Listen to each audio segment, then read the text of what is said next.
che Silorio Massarini, sostiene retina forse.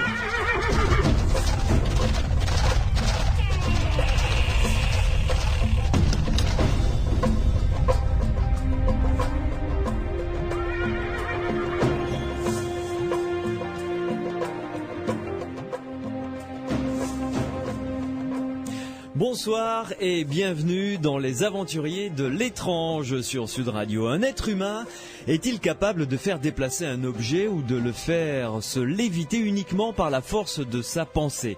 Est-il capable de tordre une barre de métal ou de changer sa structure moléculaire? Ce phénomène, déjà observé, s'appelle la psychocinèse et ce sera notre dossier de ce soir. Avec moi pour en parler, Jean-Pierre Girard, bonsoir. Bonsoir. Vous avez produit ce type de phénomène et à ce titre vous serez donc notre grand témoin de ce soir. Vous allez nous raconter ce que vous avez vécu, comment vous l'avez vécu et durant ces 2 heures vous nous accompagnerez pour nous éclairer sur ce dossier tout à fait étonnant. Vous discuterez également avec les auditeurs ou répondrez aux SMS que les auditeurs nous enverront. Je vous rappelle le mot de passe, c'est SUD sur votre téléphone portable, suivi d'un espace, puis votre message, votre question. Vous envoyez le tout au 71 200 et je me ferai le porte-parole de votre message. Vos questions également au 0826 300 300. Cyril est fidèle au poste au standard pour récupérer vos questions ou vos témoignages. Nous aurons également un deuxième invité, il y en aura 3 en tout ce soir. Notre deuxième invité s'appelle Ranky. Bonsoir. Bonsoir. Vous êtes prestidigitateur, voilà. C'est votre métier, vous êtes magicien, illusionniste de music hall, et vous avez vécu quand même des phénomènes paranormaux tout à fait étonnants, et vous êtes l'auteur d'un livre passionnant que je recommande à ceux et celles qui nous écoutent, un livre qui vient de paraître aux éditions Trajectoire, qui s'intitule De mes yeux vus, et vous avez participé à de nombreuses expériences sur les phénomènes paranormaux en tant que prestidigitateur professionnel cette fois-ci, hein? Professionnel, oui. Voilà, c'est-à-dire on a fait appel à vous pour que vous puissiez être le garant du fait qu'il n'y ait pas de tricherie, évidemment, lors de l'expérience. Professionnel et spécialisé, dirons-nous. Oui, tout à fait. Nous écouterons aussi une interview du docteur René Péoc qui a réalisé une très belle expérience avec des poussins à qui il avait enlevé leur mère poule pour la substituer par un robot. Et les poussins, croyant qu'il s'agissait de leur mère, évidemment, attiraient ce robot vers eux. Et vous allez voir que quand on l'écoutera tout à l'heure, les résultats de cette expérience réalisée en 85-86 sont tout à fait étonnants. Évidemment, comme je vous l'ai dit tout à l'heure, vous qui nous écoutez, vous êtes les bienvenus dans cette émission qui est la vôtre. Vous pouvez nous appeler pour poser vos questions ou nous faire part de vos réflexions. Cyril est là au 0826 300 300. Et puis par l'intermédiaire des SMS, le mot SUD suivi d'un espace, puis votre message ou votre question. Et vous envoyez le tout au 71 200. Ranky, je vais commencer avec vous avant de passer la parole à Jean-Pierre Girard. Vous vous êtes intéressé de très près aux problèmes que soulève Jean-Pierre Girard et vous avez participé également à des expériences. Racontez-nous-en une en compagnie de Jean-Pierre Girard concernant la psychokinèse, une expérience à laquelle vous avez participé et qui vous a troublé, vraiment troublé. Oui, j'ai participé à différentes expériences qui m'ont troublé. Il n'y en a pas qu'une seule. Oui. Il n'y en a pas qu'une seule. Il y a des expériences que l'on peut appeler qualifiées de visuelles, c'est-à-dire que on voit l'effet se produire. Mm-hmm. Et évidemment, à l'époque, en tant qu'illusionniste, je me disais, ça me semble un petit peu bizarre. Ça semblait d'ailleurs bizarre à l'époque à 90% des illusionnistes. On ne pouvait pas admettre cette puissance éventuelle du cerveau. D'un esprit sur la matière. D'un esprit sur la matière. Ouais. Mais lorsque je me suis rendu dans des laboratoires scientifiques et où on avait mis pas seulement d'ailleurs Jean-Pierre Girard, d'autres sujets branchés à des machines, des électroencéphalogrammes, etc., et que les barreaux métalliques étaient scellés, et que ce sont les scientifiques qui ont annoncé que la structure du métal avait bougé, avait changé, avait été modifiée. À ce moment-là, j'ai pris moi-même les choses beaucoup plus au sérieux. Ouais. Je pouvais être à l'origine un petit peu Sceptique. arnaqué, Oui. sceptique. Oui. Sceptique et Ouais. arnaqué, j'aurais pu très bien Ouais. être arnaqué, c'est sûr. Ouais. Mais quand un scientifique annonce un résultat probant, il est évident que là, mon état d'esprit a changé et à plusieurs reprises, ensuite, je me suis rendu dans différents laboratoires. Et là, évidemment, j'ai vu des choses absolument extraordinaires, irréfutables. Oui, parce que vous, en tant qu'illusionniste professionnel, vous êtes évidemment bien placé pour détecter une éventuelle supercherie. Par exemple, tordre une barre de métal de 2 cm de diamètre, Oui. qui nécessiterait une force hydraulique absolument incroyable, une presse, enfin bon, oui, un truc... environ 45 newton-mètres. Ouais, ce qui est pas mal quand C'est même. pas hein. mal, oui. C'est pas mal.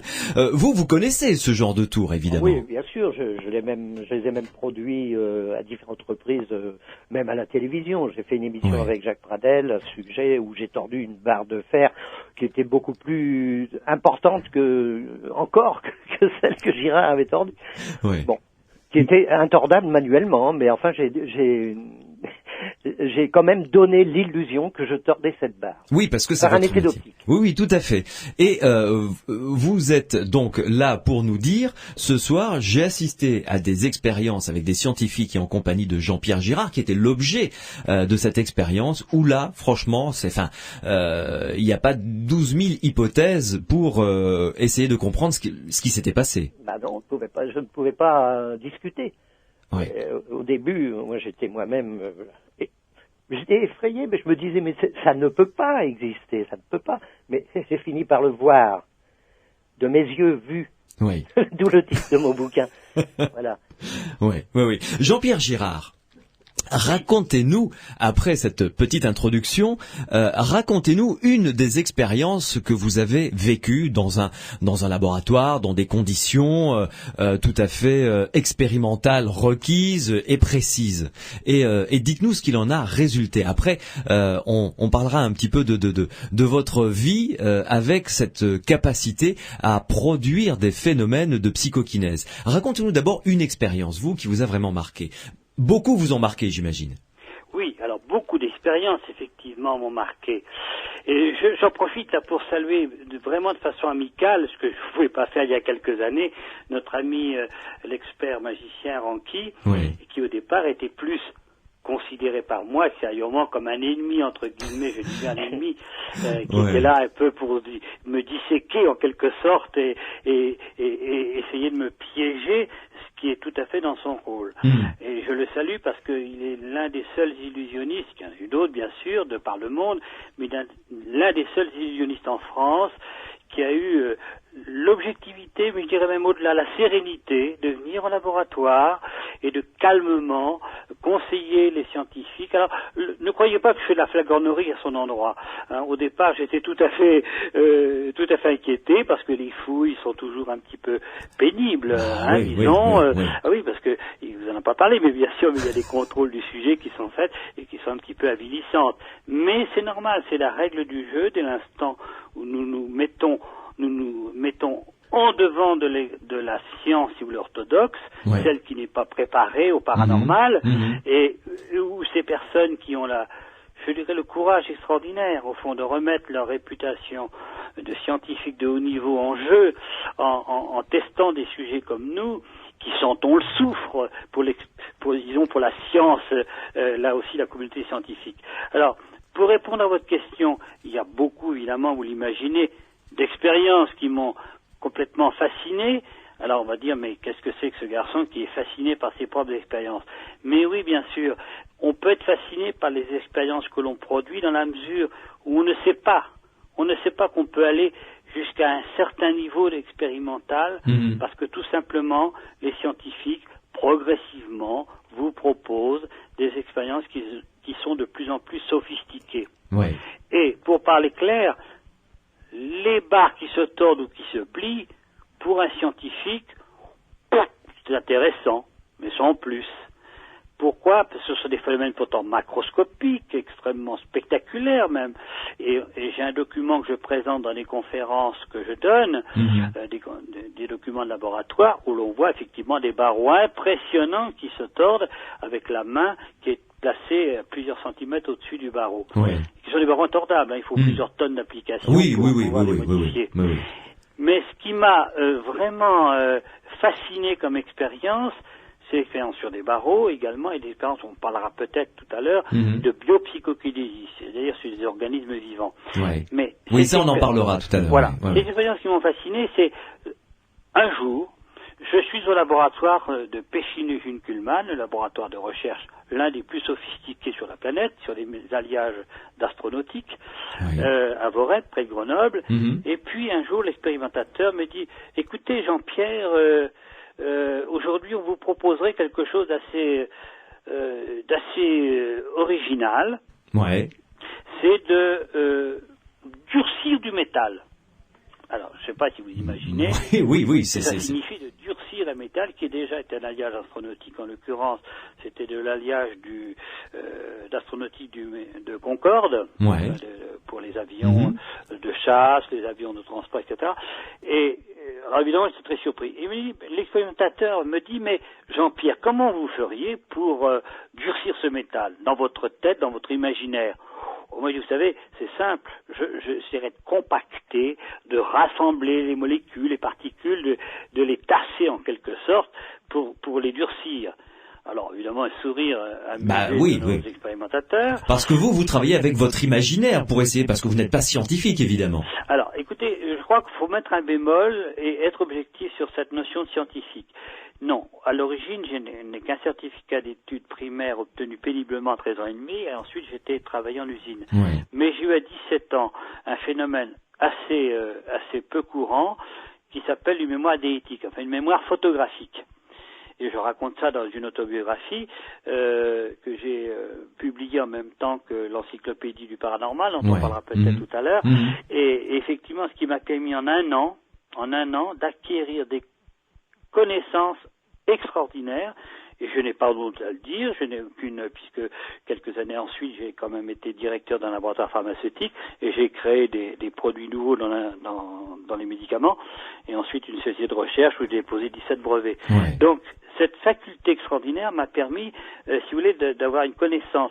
Et quand on m'a proposé cette expérience de durcissement de matériaux, j'ai effectivement imaginé. Et c'est ce qui s'est passé en réalité. C'est-à-dire que j'ai rassemblé, j'ai changé la structure interne des matériaux sans changer l'état de surface, ce qui pour un métallurgiste assez complètement bluffant, si je puis dire, un physicien métallurgiste. Et tout cela, il faut savoir que ces expériences qui ont été faites en double blind, en double aveugle, avec un laboratoire anglais, là aussi sous tube de verre, c'est-à-dire que nous avons réalisé la même expérience sous tube de verre avec un laboratoire anglais, est absolument non reproductible par la physique même actuelle en 2006. C'est-à-dire que j'ai introduit ce qu'on appelle des boucles de dislocation à l'intérieur des matériaux, et on ne sait pas comment faire. Et Jean-Marie Cavada, que vous... qu'on connaît. Tout le monde connaît, lors d'une présentation télévisuelle, il disait bien que les physiciens avaient témoigné du fait que cette expérience était reproductible avec un bombardement en neutrons pendant 24 heures. Et depuis, nous savons que c'est impossible parce que dans les calculs qui avaient été faits, on avait simplement omis de signaler qu'il y avait une paroi de verre qui me séparait du barreau en question. Alors, si vous voulez, ce sont des expériences d'ailleurs qui ont été contresignées par l'Académie des sciences, par le président Jean-Jacques Triat. Alors, il est vrai que le public est peu informé de tout cela. Il est vrai qu'il n'est pas informé. Et je rends vraiment hommage, et là aussi sans flatterie quelconque, à des émissions comme les vôtres, et qui sont vraiment des émissions de vulgarisation dans le sens noble du terme, et qui permettent d'informer un peu le public, parce qu'on parce que peu de gens le savent, et je vois bien quand je fais des conférences ou des stages de parapsychologie appliquée, peu de gens savent que cela existe, que l'Académie des sciences de France, que j'ai des publications mondiales sur ce phénomène. Mais dites-moi, Jean-Pierre Girard, quelle a été la réaction des scientifiques qui étaient autour de vous quand ils ont constaté que vous étiez parvenu à atteindre l'objectif qu'ils vous avaient fixé? Eh bien, dans l'interview qu'ils avaient eue sur TF1, ils expliquent bien leur état d'âme, si je puis dire, quand ils ont perçu ces transformations météorologiques. Ils ont dit là, pour nous, il n'y avait aucun doute sur la réalité du phénomène. Alors, a posteriori, c'est vrai, je me suis posé la question de dire, mais mon pauvre Jean-Pierre, si tu ne t'étais contenté que de ne pouvoir, c'est déjà pas mal bien sûr, mais que de plier, tordre, allonger du métal, puisque j'ai allongé également des barreaux métalliques, à Copenhague notamment, à l'Ørsted Institut, mais eh bien, on ne croirait pas forcément, certains physiciens ne croiraient pas forcément à tes phénomènes. Alors que là, j'ai durci du métal, mais j'ai fait également, et ça a été publié, j'ai fondu du métal dans des tubes de verre. C'est-à-dire que j'ai créé ce qu'on appelle des effets pseudo-thermiques, qui étaient équivalents pour une expérience à 630 degrés Celsius et pour une autre expérience à 800 degrés Celsius, sans dégagement thermique. Autrement dit, je m'explique. C'est-à-dire, quand nos amis métallurgistes, physiciens, spécialistes des métaux et des alliages composites complexes, parce que c'est leur métier, ont analysé ensuite en laboratoire le barreau en question. Le barreau était devenu mou, c'est-à-dire qu'il était adouci, ce qu'on appelle en métallurgie. Autrement dit, nous avions des effondrements de la dureté locale à l'endroit que j'avais indiqué, et cela sans aussi que les états de surface qui auraient dû être oxydés, qui auraient dû être on passe au chalumeau une barre évidemment, la marque reste bien sûr, et là toujours ça à travers un tube de verre. Et je me disais tout à fait naïvement, benoîtement à l'époque, je me disais, mais écoute Jean-Pierre, maintenant tu peux prendre ta retraite de sujet psy, si je puis Oui, dire. c'est bon, quoi, j'ai assez bossé. Eh oui, avec ces démonstrations et tout, bon, j'apporte ma contribution à la parapsychologie, et puis je me retire, parce que il faut savoir que toutes ces expériences ont été effectuées bénévolement, en dehors de mes activités professionnelles, que je n'en ai tiré aucun profit. Alors, évidemment que les attaques dont j'étais l'objet, et Dieu sait si j'en ai eu, j'en ai encore, mais heureusement que j'ai aussi des choses tout à fait sympathiques qui me sont communiquées par Internet, mais c'est vrai qu'à l'époque j'ai souffert quand même beaucoup parce que pour moi c'était une contribution qui valorisait le phénomène et non pas Jean-Pierre Girard, un cutie personné. Moi ce que je voulais c'était qu'on ait vraiment, alors c'est vrai qu'on en parlera tout à l'heure. Une preuve indubitable. Merci de me sauver. Sur d'autres phénomènes, il y a eu des phénomènes sur des cristaux liquides où j'ai fait varier la couleur à 2 mètres de distance. Et quand je tournais la tête, parce que les cristaux liquides, c'est des plaques de cholestérique, donc de cristaux liquides, elles varient de couleur si elles ont un effet thermique qui les applique. Il y a différentes plages selon les cristaux liquides. Et là, avec le professeur Zbigniew William Wolkowski, des expériences ont été faites avec mon concours, donc, où je faisais varier, et dès que je tournais la tête, la tache, qui était le témoin d'un effet pseudo-thermique, disparaissait instantanément. Là aussi, ça a été publié, et elle réapparaissait dès que je regardais de nouveau la place. Alors, bon, tout cela, et pendant des années, c'est pas seulement quelques jours, bon, on fait que moi, je pensais que, maintenant, je pouvais, sans doute même peut-être susciter une recherche beaucoup plus, là aussi, officielle, et on s'aperçoit que, oui, j'ai travaillé pour des services officiels, mais de façon occulte. Voilà. Jean-Pierre Girard, vous restez avec nous, Ranky également, et une pause, et ensuite nous continuerons à discuter avec vous. On s'intéressera notamment à vous, Jean-Pierre Girard, et discuter de votre enfance. Comment et quand vous êtes-vous aperçu que vous aviez quand même des dons assez particuliers? 0826 300 300. Cyril attend derrière le standard pour relever vos questions et vos réactions, et également vous pouvez nous envoyer vos réactions ou vos questions par SMS, Sud, un espace, puis votre message, et vous envoyez tout cela au 71 200.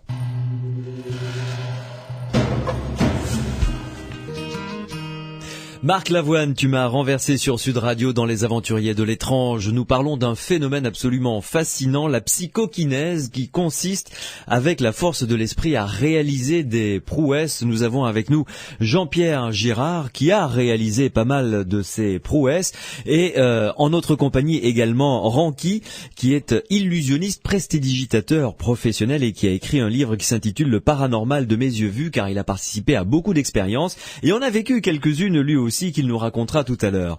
Vous pouvez nous appeler, je vous l'ai dit, au 71 200 si vous choisissez la voie SMS, vous tapez Sud, un espace, votre message, votre question et vous l'envoyez 71 200 ou encore vous pouvez nous appeler au 0826 300 300, proposer vos questions. Jean-Pierre Girard, revenons un petit peu à votre enfance. Comment vous êtes-vous rendu compte que vous aviez un don particulier? Parce que je suppose que ce talent de psychokinèse, c'est pas produit comme ça par hasard la première fois peut-être. Oui, alors c'est extrêmement difficile parce que rappelons-nous et vous-même, rappelez-vous de votre enfance. Nous découvrons la vie, nous découvrons les sensations, nous sommes à la découverte du monde, nous sommes à l'admiration des adultes et leurs craintes, etc. Bref, nous sommes en découverte, tout simplement. Ouais. Et lorsque vous faites des phénomènes paranormaux dans une campagne tourangelle très reculée, on va dire de la France profonde, et que c'est une période qui succède à l'après-guerre, eh bien, il est évident que vous pouvez faire des phénomènes paranormaux, vous n'en avez pas conscience. Et vous pensez que vos petits camarades aussi font des phénomènes paranormaux définitifs. Et oui, bien sûr. Vous ne pouvez pas faire beaucoup de discrimination. Il semblerait que j'ai été foudroyé à l'âge de 7 ans. J'ai été foudroyé à l'âge de 7 ans, bon, Dieu me garde, puisque je suis encore en vie, mais j'ai perdu connaissance, j'ai eu mes vêtements brûlés, etc. Et ce choc assez violent, particulier, assez violent qui vous arrive, a dû être l'origine, au fond, je dirais, d'une libération. Alors, on ne sait pas vraiment, on ne va pas faire d'affirmative en la matière, ce sont des hypothèses simplement, et nous aurons donc une réserve, une prudence normale. Mais il semblerait que, à ce moment-là, des chocs violents de cette nature, comme des chocs qui succèdent à des NDE, enfin des expériences au port de la mort, des choses comme ça, que nous étudions beaucoup en ce moment, en ce qui nous concerne, dans notre institut, il semblerait que ça libère la fonction archaïque de notre cerveau archaïque, de notre cerveau reptilien. Et autrement dit que les censures que l'éducation nous donne sur la non-existence possible de ces phénomènes, etc., toute cette, si vous voulez, toute cette espèce de cloche qui est mise un peu sur ces phénomènes paranormaux, eh bien, se libère. C'est avec le recul que nous avons ça comme ça. Alors, dans la cour d'école, de mon enfance, qu'est-ce qui se passait? Je me surprenais à gagner les paris avec un petit camarade de façon absolument insolente. Je devinais le nombre de poches, le nombre de billes qu'ils avaient cachés dans leur poche, je devinais plein de trucs, etc. Mais, cher ami, très rapidement, cette différence était une différence très cuisante. Parce que quand vous gagnez des paris, que vous répondez tout le temps aux questions qu'on vous pose avant même pratiquement qu'elles soient terminées d'être posées, eh bien vous prenez des coups. Et vous savez, l'enfance est cruelle parfois. Bien sûr. Et là, cette différence, donc j'ai fait taire cette différence assez rapidement. Mon instituteur m'a martyrisé quasiment, puisque j'ai été martyrisé, on peut le dire, réellement, et j'ai eu le bonheur d'être pupille de la science publique, et mes parents nourriciers avaient l'obligation de me faire visiter donc tous les ans pour une visite médicale donc normale, pour une pupille d'assistance à la préfecture, à la ville de préfecture de Tours, et je suis arrivé la veille, j'avais une côte brisée, j'avais une oreille partiellement arrachée et le visage bleu. Mais ceci se passait vraiment à la peur, à la terreur des autres élèves, parce que je répondais à cet instituteur avant même qu'il ait terminé ses questions pratiquement, et il essayait de me piéger. En fait, il n'arrive pas à me piéger du tout. Autrement dit, je faisais de la télépathie tout à fait sauvage, comme j'aurais rêvé d'en faire beaucoup plus tard. Bien sûr, j'en ai fait un laboratoire, mais de façon beaucoup moins significative que je faisais à l'époque. Alors, il faut bien comprendre que dans notre société, un sujet qui a une différence comme celle que j'avais, mais d'autres sujets aussi longs dans d'autres domaines, eh bien, ça ne colle pas. Nous sommes des gens qui souffrons très rapidement et qui faisons taire nos différences. Moi, j'ai vu des expériences en Angleterre quand j'étais au Birkbeck College à Londres avec le professeur John Hastid sur des jeunes enfants qui faisaient des phénomènes également sur la matière de psychokinèse à distance, qui faisaient des expériences extraordinaires. J'ai fait un reportage, puis à l'époque je faisais un petit peu de reportage pour une revue. Eh bien, je peux vous dire que ces enfants très tôt ont été massacrés, je dis entre guillemets, par leur entourage. Les parents qui essayaient de les rendre comme des singes savants quand la famille arrivait, etc. Une pression, et puis même les enfants ne s'accordaient pas beaucoup avec les protocoles et les exigences protocolaires de laboratoire. Alors, je reprends. Dans cette enfance, donc j'ai eu ces phénomènes que j'ai très tôt étouffés, parce que je me suis rendu compte que ces phénomènes ne me posaient que des problèmes. Ah oui. Et à l'âge de 17 ans, il m'est apparu donc un phénomène tout à fait accidentel auquel j'ai fait allusion tout à l'heure, cette espèce de mémoire photographique que j'ai découvert de façon tout à fait accidentelle en allant chez un bouquiniste dans cette bonne vieille ville de Tours, ville de faculté de médecine, et je suis tombé sur un ouvrage de médecine tout à fait abscon pour moi à l'époque, qui était un précis d'histopathologie humaine, chez Masson éditeur, et puis j'ai feuilleté cela tout à fait négligente, et j'étais m'allonger, me reposer un samedi après-midi dans un parc, sur un banc qui n'était pas très loin du bouquiniste. Et là, j'ai eu cette espèce dans le sommeil, un sommeil paradoxal, dirons-nous, et j'ai eu toutes les pages de ce livre qui ne me disaient rien, effectivement, mais je voyais les clichés de ces coupes de tissus pathologiques et tout. Je voyais tout ça qui défilait devant moi, et j'ai eu un sursaut. Je suis précipité, j'ai couru donc chez ce bouquiniste en priant vraiment pour que le livre y soit encore, mais on se doute bien qu'un précis d'histopathologie humaine ça doit pas se vendre dans la ville de Tours. Bon, oui. Je l'ai retrouvé et j'ai revu ces photos. J'ai revu tout de façon absolument intacte. Alors j'ai essayé de recommencer bien sûr cette expérience tout de suite dans ma petite chambre et évidemment je suis pas parvenu parce que j'ai appris ensuite comment maîtriser et comment pouvoir, au fond, produire ces phénomènes paranormaux, où il faut que la volonté soit absente, mais seul le désir doit être présent. On en reparlera peut-être tout à l'heure. Très bien. Voilà. Dites-moi, et c'est là que j'ai acquis en un an une connaissance en médecine, en physiologie, en chimie, etc., et que j'ai pu entretenir ensuite, parce que, hélas, ce phénomène n'a duré qu'un an. Mais je me suis retrouvé à la tête de connaissances qui m'ont permis effectivement de diriger un laboratoire pharmaceutique, de déposer des brevets, etc. Et même maintenant d'émettre des théories, enfin notamment dans l'encyclopédie du paranormal que j'ai commis il y a quelques semaines, d'émettre des théories de physique quantique qui sont tout à fait agréés par des collègues, j'allais dire, c'est un abus de langage, des collègues physiciens. Dites-moi, Jean-Pierre Girard, psychologiquement, ça vraiment a dû être très très dur à vivre quand même, parce que visiblement, vous avez pas mal encaissé quand même. Oui, j'ai pas mal encaissé. Oui, c'est vrai. Non, c'est vrai. J'ai pas mal encaissé et je vais être un peu...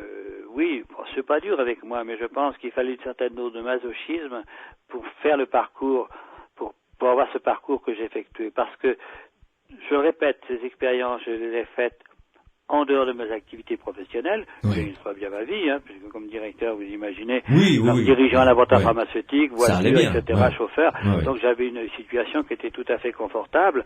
Donc, mais j'ai fait toujours cela bénévolement.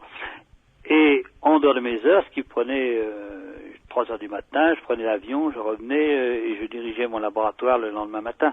Donc ça a été très dur.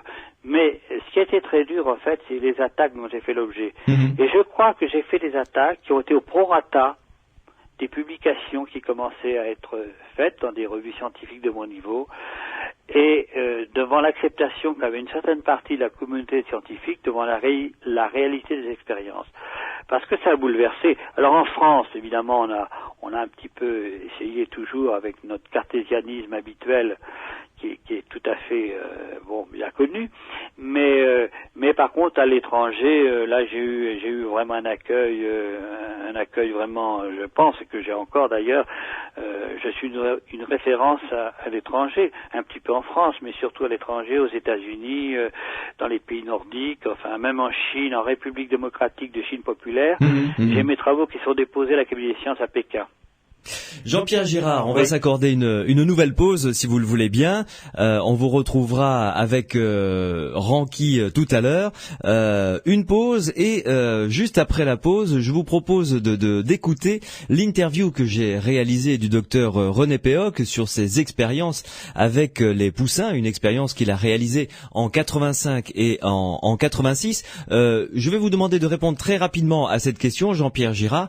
Avez-vous connaissance des expériences du docteur René Péoc? Non seulement j'ai connaissance des expériences de notre ami René Péoc, que j'ai eu le plaisir de croiser et tout, et j'ai personnellement expérimenté, vous voyez, je suis pas un animal, mais j'ai expérimenté sur le ticoscope à l'origine, et je rends hommage dans mon encyclopédie à l'ingénieur Pierre Janin, qui a créé ce ticoscope. Un robot qui se déplace de manière aléatoire. Oui, tout à fait, un robot qui se déplace de manière aléatoire, où j'ai fait des expériences tout à fait significatives, mais ce qui est vraiment intéressant, et bien sûr je vais vous laisser parler notre ami René, c'est que des animaux peuvent, par affection tout à fait étonnante, par symbolique de la mère en fait, etc., créer un phénomène de psychocinèse.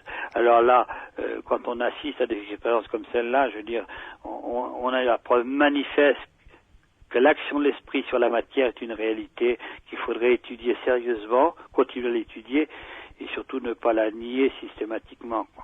Jean-Pierre Girard, une pause et on va retrouver le docteur René Péoc que j'ai interviewé vendredi. Continuez à nous envoyer vos SMS, on en a déjà reçu quelques-uns. Je poserai les questions à Jean-Pierre Girard et à Ranky après avoir écouté cette interview du docteur René Péoc après le disque.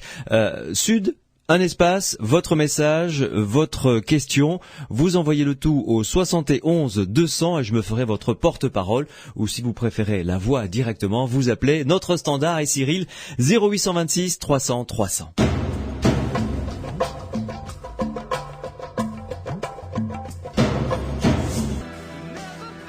Le groupe s'appelle Novastar, Never Back Down sur Sud Radio dans les aventuriers de l'étrange. Nous parlons de psychokinèse et l'interview que vous allez entendre du docteur René Péoc est tout à fait intéressant car il a mené une expérience fascinante avec des résultats qui ne le sont pas moins.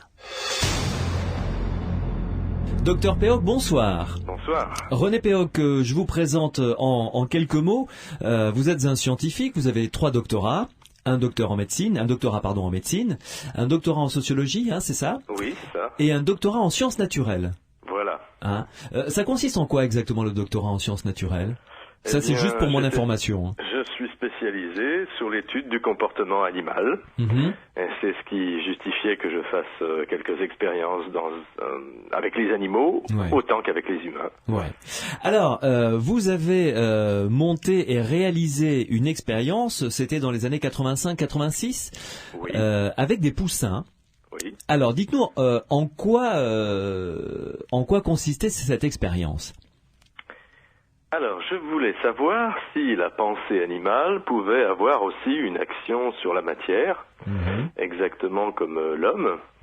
Et on s'était aperçu que l'homme pouvait perturber le hasard et notamment attirer ou repousser des robots qui fonctionnent au hasard, c'est-à-dire des robots qui se déplacent sur le sol habituellement dans toutes les directions quand le robot est tout seul, mais normalement un humain est capable, ça a été démontré, donc d'attirer ou de repousser ce robot en influençant finalement le hasard produit par un générateur aléatoire. Un générateur aléatoire qui se trouve dans le robot.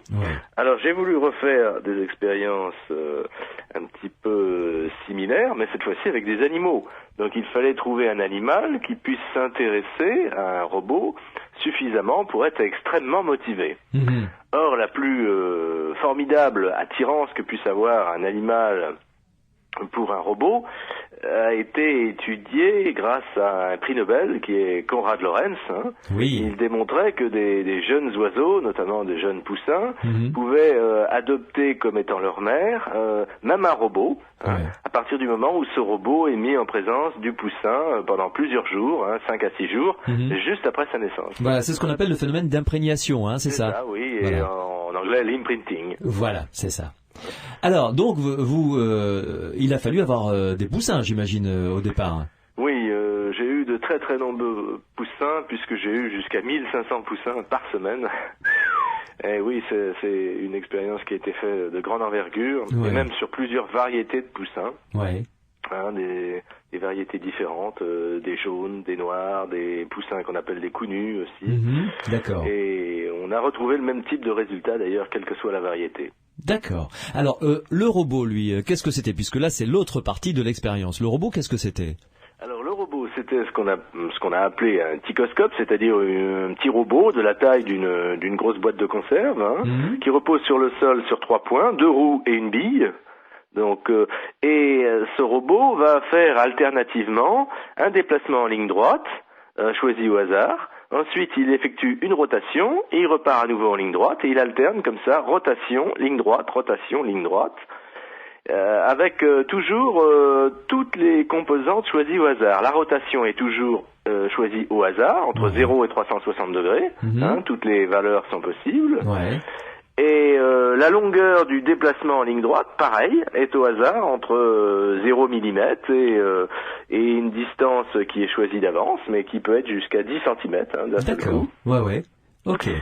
Donc, on s'est aperçu donc que le poussin, lorsqu'il a adopté le robot comme étant sa mère, eh bien, si on le met dans une cage en verre transparent, va avoir tendance finalement à attirer le robot qui va se trouver à 1 mètre de distance. Et ceci de façon extrêmement significative sur le plan statistique. Ouais. Alors on a comparé avec ce qui se passait lorsque le poussin a sa propre mère poule, naturelle. Ouais. Et dans ces cas-là, eh bien très curieusement, il n'y a aucun phénomène d'attirance, c'est-à-dire que le robot va se déplacer tout à fait normalement au hasard dans toutes les directions. Oui, c'est-à-dire que le poussin ne s'intéresse pas au robot, mais à sa mère, quoi. Voilà, il est intéressé par le robot uniquement si le robot représente pour lui sa mère. Voilà, c'est ça, exactement, d'accord. Et alors, vous avez renouvelé ce type d'expérience combien de fois? Oh là, on l'a fait plus de 600 à 700 fois. Et en plus avec des variétés différentes de poussins, donc ça a été fait un très grand nombre de fois. On l'a fait aussi avec plusieurs poussins. On a montré que plus le nombre de poussins est important dans la cage, plus l'effet est fort. Avec 15 poussins, on a un effet qui est extrêmement fort par rapport à un seul poussin. Ouais. Et c'est-à-dire, ça va de l'ordre. Est-ce qu'on peut avoir quelques chiffres, par exemple? Je ne sais pas si ça peut être parlant pour les auditeurs et auditrices qui nous écoutent, mais par exemple, 15 poussins dans une cage en verre, le robot, ce que vous appelez le ticoscope, est à combien à peu près de distance de la cage? Il est à peu près à 1 mètre de distance, donc si le robot se rapproche, eh bien effectivement c'est extrêmement significatif, parce qu'il peut se déplacer aussi bien en arrière qu'en avant. Bien sûr. Donc s'il s'approche d'1 mètre en avant, il peut aussi se repousser d'1 mètre en arrière. C'est énorme. Et alors, les résultats finalement globaux, je dirais, de cette expérience que vous avez menée sur 2 ans, c'est ça? Je l'ai fait sur plus longtemps que ça. Je l'ai fait sur 6 ans. Et 10 ans plus tard, on a recommencé avec un deuxième type de robot complètement différent, qui a à nouveau donné de très bons résultats. Mais les très bons résultats, si vous voulez, c'est que statistiquement, il n'y a pas une chance sur 1000 pour que les résultats obtenus avec un robot qui considère le robot comme étant sa mère, soit équivalent aux résultats obtenus par hasard, avec la cage vide. Autrement dit, quand il y a un poussin dans la cage et qu'il considère le robot comme étant sa mère, eh bien il n'y a pas une chance sur 1000 pour que les résultats obtenus correspondent aux résultats obtenus quand la cage est vide. Ah oui, effectivement, c'est énorme. C'est énorme. Ou de façon peut-être un peu moins statistique, le robot attire 2,5 fois plus souvent le robot. Le poussin attire. Le poussin attire le robot 2,5 fois plus souvent près de la cage que lorsque la cage est vide. Ah oui. Donc c'est un effet quand même très fort. Ah oui, oui, là c'est tout à fait parlant. Mais vous avez dû être, en tant que scientifique, surpris par cette constatation. Ah, j'ai été extrêmement surpris. La première fois que j'ai vu ce phénomène-là, j'ai été vraiment très ébahi. Surtout que il y a des différences entre poussins. Et au tout début, j'ai eu la chance de tomber sur un poussin qui était un peu plus doué que les autres, donc j'ai vu tout de suite que le phénomène était très fort. Pourquoi ? Parce qu'il y a des poussins qui sont plus émotifs que d'autres. Et donc qui ont finalement une attirance pour le robot qui est un peu plus forte que d'autres.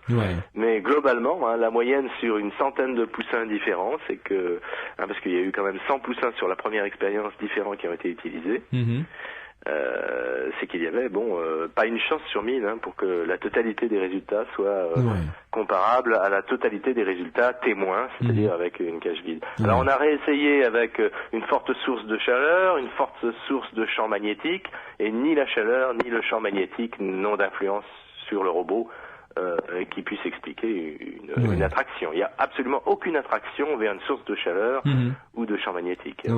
Mais dites-moi, est-ce que d'autres scientifiques ont renouvelé ou fait cette expérience à travers le monde? Là, je parle avec d'autres animaux. Pour l'instant, la difficulté, c'est de faire un très bon robot. Et visiblement, jusqu'à présent, il n'y a eu personne pour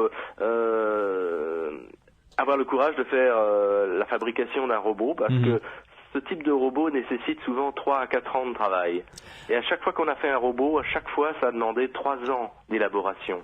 Or, 3 ans de rémunération d'un ingénieur, ça coûte extrêmement cher. Donc, la première fois, c'était un ingénieur qui a été payé par une très grosse société. Et la deuxième fois, c'est un professeur d'université qui en avait fait sa thèse de doctorat de spécialiste ingénieur en robotique. Et d'ailleurs, le deuxième robot a eu le premier prix de compétition entre écoles de robotique.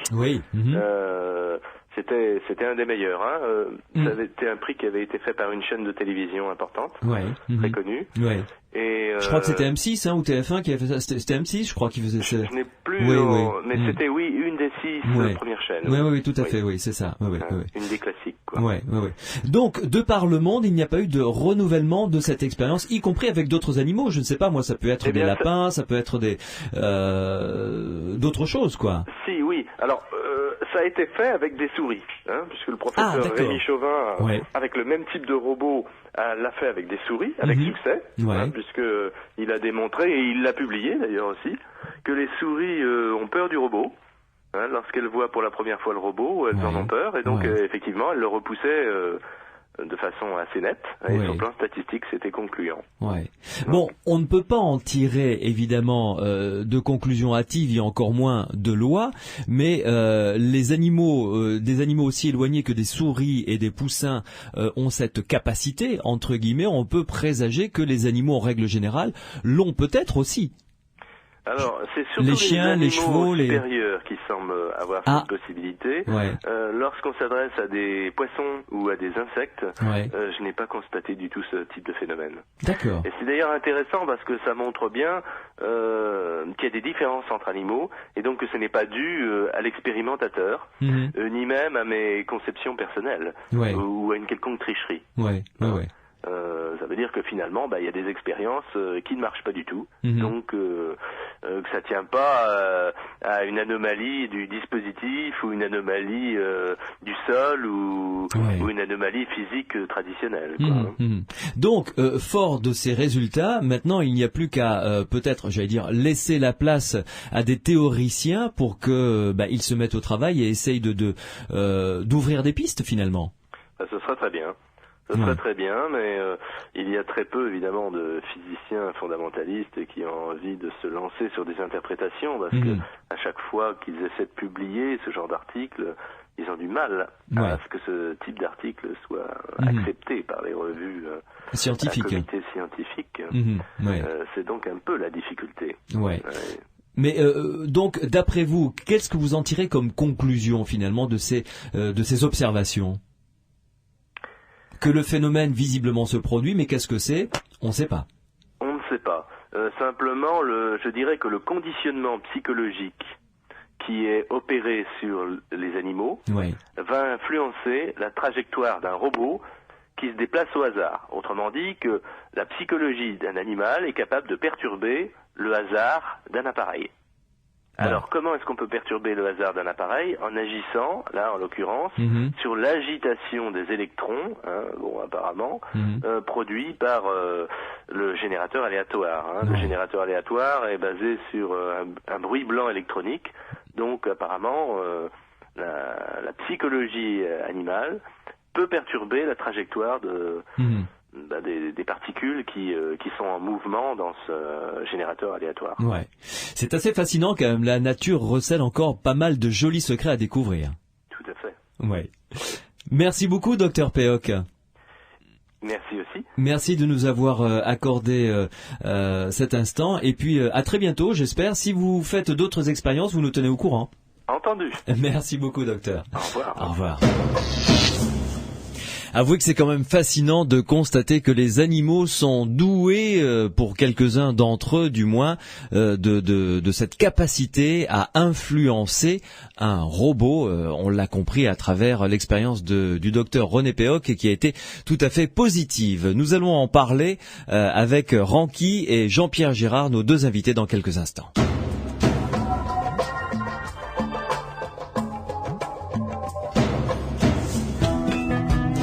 Je traîne des pieds, très jolie chanson d'Olivia Ruiz sur Sud Radio dans les aventuriers de l'étrange. Vous le savez, vous pouvez nous envoyer vos questions. Alors soit par SMS, Sud, un espace, votre question, votre message. Vous envoyez le tout au numéro suivant, 71 200, ou alors vous nous appelez de vive voix au 0826 300 300. Ranky, je me tourne vers vous. Que pensez-vous de cette expérience qu'a menée le docteur René Péoc avec ses petits poussins? Alors, écoutez, moi, personnellement, je n'ai jamais été appelé pour couvrir ou surveiller les expériences du docteur René Péoc, qui est un homme adorable. C'est vrai. Oui, il est adorable, il est d'une grande gentillesse et d'une modestie un petit peu trop forte. Ça doit lui porter préjudice. Mais par contre, j'ai été pressenti pour tourner dans un même film destiné à la télévision, un film écrit par Marie-Monique Robin, où j'ai découvert les recherches extraordinaires du docteur René Péoc. D'ailleurs, ce film va être rediffusé sur Arte. C'est quel film? Prochainement. Le film s'appelle La science, ou le paranormal face à la science, ou vice-versa, je ne sais pas. Donc, ça sera dans le cadre de l'émission Théma. Il avait déjà été diffusé sur le Canal+, et donc on va le revoir très très prochainement. Et on voit donc le docteur Péoc faisant ces expériences extraordinaires. Et je voudrais dire que le docteur Péoc, malheureusement, comme beaucoup de chercheurs, est assez décrié. Ça, je le regrette. Je regrette. Le film, on vient de mon collaborateur Pierre Massias vient de le dire, c'est le sixième sens. Oui, le sixième sens. Le titre. Et le sous-titre, c'est La science face au paranormal. D'accord, donc ou vice-versa. À ne pas rater, ce sera bientôt sur ça va être bientôt. sur Arte. C'est un reportage de 52 minutes, très très très fort. C'est à mon avis le film le plus honnête tourné en France. Je parle en France dans le domaine de la parapsychologie. C'est extraordinaire. Et vous, Jean-Pierre Girard Jean-Pierre Girard, j'aurais voulu intervenir tout à l'heure. Oui, bien sûr. J'ai pas pu, mais je vais le faire maintenant si vous voulez. Vous avez raison, allez-y. J'ai raison. Oui, parce que Jean-Pierre Girard parlait de sa souffrance qui était parfaitement réelle. Et nous, dans notre comité qui avons l'habitude de contacter beaucoup de sujets psy, eh bien on retrouve partout cette souffrance. On retrouve cette souffrance parmi un nombre considérable de sujets. Je dois dire que Girard a eu vraiment son compte. Lui. Je dois dire qu'il a même été martyrisé par les illusionnistes. Parce qu'à l'époque, lorsque Girard a démarré, dans les années 75-80, des illusionnistes, même très célèbres, ont commencé à donner des conférences, démonstrations, mais alors destinées premièrement, à contrer la vague déferlante du paranormal, mais surtout Girard.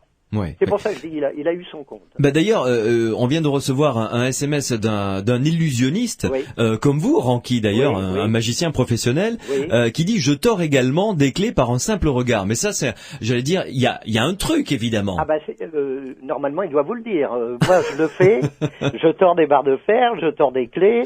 J'ai aussi cassé, non j'ai jamais cassé 3 pattes à un canard. mais bon, quelquefois je me tords de rire. Mais moi je fais tout par trucage. Alors si l'illusionniste qui vient de vous appeler... Non, il fait ça par trucage, lui, c'est ce qu'il voulait dire, oui, je pense. Oui. Je sais pas, il faudrait peut-être qu'il vous le dise. Parce qu'il existe également quelques illusionnistes qui ont obtenu des effets de psychokinèse. Eh oui, dont vous faites partie.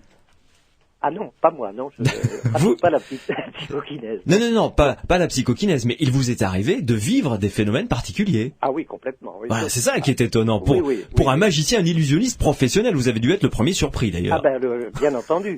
Mais même avec mon épouse, il nous arrive des choses formidables. Oui. Vous savez, je peux vous raconter en 10 secondes. Allez-y. Je commence un rêve. Je me réveille le matin, je dis à mon épouse, voilà, j'ai rêvé de tel monsieur, telle chose. Oui. Eh bien, vous me croirez ou non, et ça arrive sans arrêt. Oui. Elle continue à raconter le rêve. Oh, c'est joli, on ça. fait le même rêve. Ça, c'est la preuve d'un grand amour, hein. Ah oui, nous vivons en osmose, et donc, oui, c'est un grand amour, oui. Oui. Plus de 30 ans de mariage, et c'est très, très, très courant. Oui. C'est troublant. Jean-Pierre Girard, je me tourne vers vous parce qu'on a reçu pas mal de SMS et de questions. Première question, les gens qui enlèvent le feu, vous savez, qui ont ce talent de passer le feu, comme on dit dans nos campagnes, est-ce que on peut le rapprocher au même pouvoir de psychokinèse? Est-ce qu'on peut dire que c'est de la psychokinèse? De la psychokinèse, pardon. Oui, alors cette action d'un corps humain vers un autre corps humain. Oui, on peut dire que c'est une forme de psychokinèse qui est complexe sans doute, qui a des paramètres extrêmement difficiles à pouvoir serrer, mais oui, bien sûr, nous avons fait des expériences en ce qui nous concerne sur des in vitro, enfin c'est-à-dire sur des boîtes de pétri qu'on appelle, sur des tissus infectés de virus Coxsackie 13 pour être précis. Oui. Et nous sommes aperçus que les capacités psy permettaient de détruire ces virus donc à distance sur ces cultures de tissus. Et on a fait des cultures donc uniques qu'on a séparées, qu'on a divisées, qu'on a mis sur d'autres boîtes de pétri. Ça c'est un exemple, hein, c'est pas des boîtes de pétri en l'occurrence, c'est des bocaux un peu spéciaux en quartz. Mais bref, qu'on a mis jusqu'à 13 km de distance. Et ils sont aperçus que sur une culture unique, ça a été effectué à Novosibirsk, dans le laboratoire de Kastachevsk, quand j'étais en Russie. Et on s'est aperçu que le sujet psy, agissant sur une culture de tissu donc initiale, pouvait infecter une culture qui est à 13 km de distance, comme il pouvait, à la limite, inhiber la prolifération virale qui était déjà sur des autres cultures. Donc, on a eu la concrétisation que l'effet psy pouvait se concrétiser sur un organisme vivant. J'ai également détruit des Escherichia coli, enfin des colibacilles. C'est quoi ça? À l'Institut, ce sont des bactéries, des grammes négatifs. D'accord, oui, des bactéries, on va dire. Souvent des petits emmerdeurs, je m'excuse du terme, et qui créent beaucoup de cystites embêtantes chez nos consoeurs. Alors, ces colibacilles, en fait, étaient dans des éprouvettes de verre, dans un milieu de culture approprié pour qu'ils continuent à se multiplier et à vivre. Et à 2 mètres de distance, à l'Institut de biologie et de biochimie moléculaire à Fribourg, en Brisgau, en Allemagne, à Schwarzwald, eh bien, nous avons détruit ces bactéries. Alors, c'est dire aussi que le psy, c'est pas seulement des barres de fer qui sortent ou des barres de fer qui se transforment, mais c'est aussi toute une palette, une géographie en quelque sorte de phénomènes qui mériterait, mais plus que mériter, d'être étudiée, parce qu'au fond, l'intérêt de la parapsychologie, c'est bien cela. C'est au fond qu'est-ce qu'on peut apporter à l'autre, qu'est-ce qu'on peut apporter aux autres, et surtout surtout comment on peut communiquer aussi ses capacités à d'autres. Dites-moi, Jean-Pierre Girard, Oui. une question qui me semble tout à fait opportune, qui est arrivée par SMS. Je rappelle, Sud, un espace, vous y envoyez votre question, votre réaction au 71 200 et je me fais votre porte-parole. Est-ce que, Michel nous envoie ce SMS, est-ce que tout le monde possède ce don? Alors, écoutez... Grande question, ça, parce Oui, que tout le monde sait faire du vélo, mais tout le monde question. s'appelle pas Eddy Merckx ou Richard Virenque. Tout à fait, c'est une question fondamentale. Parce Ouais. que, en fait, bon, quand on me connaît, qu'on me croise, j'ai pas l'impression d'être un extraterrestre. C'est quand même important. Oui. Je veux dire, j'ai pas l'impression d'être paranormal en moi-même. Moi-même. Oui, mais je dis toujours, parce que, et lorsque je fais des conférences ou je fais des stages, pourquoi je fais des stages? Je me suis un peu bousculé, et on m'a surtout bousculé pour que de temps à autre, et j'en fais 2 par an, 3 maximum. Ouais. Cette année, j'en ai 2. Mais pourquoi? C'est ce prosélytisme auquel je me suis attaché depuis ces dernières années, de dire, ne va plus en labo, tu as fait suffisamment de choses en laboratoire démonstrative, qu'est-ce que tu vas faire de plus? Mais au fond, maintenant, fais partager. Apprends à d'autres aussi à faire ces phénomènes. Alors peut-être que ce ne seront pas des Mozart ou je ne sais quoi, de la parapsychologie, de la psychokinèse, mais qu'importe. Mais il se trouve que dans ces stages que je donne, eh bien 80% des personnes qui sortent de ce stage, et ce stage ne dure que 8-9 heures, hein, une journée, eh bien 80-90% de ces personnes ont fait des expériences de télépathie significatives, ont fait des expériences de perception à distance significatives, ont fait, et cerise sur le gâteau, ont fait de la psychokinèse. C'est-à-dire qu'ils ont déplacé des choses, ils ont déplacé les aiguilles de boussole, ils ont déplacé sous un bocal de verre un dispositif qui avait été défini par l'Académie, par Paul Jouard de l'Académie de médecine en 1895, qui s'appelle le céonomètre. Eh bien, ils font ces expériences qu'on a filmées et tout. Alors ça, pour moi, c'est une grande joie. Parce que vous savez, bon, je suis un homme qui va dans sa 64e année, qui a une pêche d'enfer, certes, mais quand même, et je trouve que, enfin, ma vocation, ma mission, j'en sais rien, il ne faut pas non plus se gargariser de mots et de termes, mais je prends un plaisir immense à partager cette connaissance, comme je l'ai dit tout à l'heure, à travers des conférences, où je présente un film, document, où des scientifiques de labo attestent. Le public ne sait pas cela, et combien je loue des émissions comme les vôtres, qui permettent de porter à la connaissance du public, justement, que la psychokinèse est tout à fait validée par la science, et regardez les expériences de notre ami Péoc dont il parlait tout à l'heure, dont il vous entretenait. Fascinant. C'est fascinant. Ouais. Moi, j'ai travaillé sur Sticoscope, j'ai fait des expériences fabuleuses, justement avec l'initiateur du Sticoscope, Oui, de mais ce de robot, voir oui. en plus. Alors, qu'on se pose des questions sur un être humain, parce que si, parce que là, mais que des animaux le fassent. Moi, j'ai assisté à des expériences également en URSS sur des animaux, sur des transmissions à distance d'informations avec des animaux. Alors, faut arrêter. Je veux dire, Dites-moi, Jean-Pierre Girard, Oui. Parlons du phénomène lui-même. Est-ce que vous pouvez le produire quand vous voulez, n'importe quand, ou enfin, à demande, ad lib, ou alors, deuxième question, qu'est-ce qui se passe en vous quand vous sentez ce phénomène arriver? Alors, d'abord le phénomène, potentiellement, je pourrais le produire n'importe quand, n'importe où, à n'importe quelle heure, etc. Ça, c'est une règle qui ferait que, non, c'est pas si simple, parce qu'en fait, ce phénomène, on s'aperçoit qu'il y a quelque chose qui est fondamental, c'est l'absence de volonté pour créer ce phénomène, mais par contre la présence du désir. Et souvent les gens ne font pas tout à fait la nuance. Et pourquoi dans ces stages qui durent que 8-9 heures, pourquoi les personnes se trouvent après quelques heures face à des phénomènes qu'ils réalisent?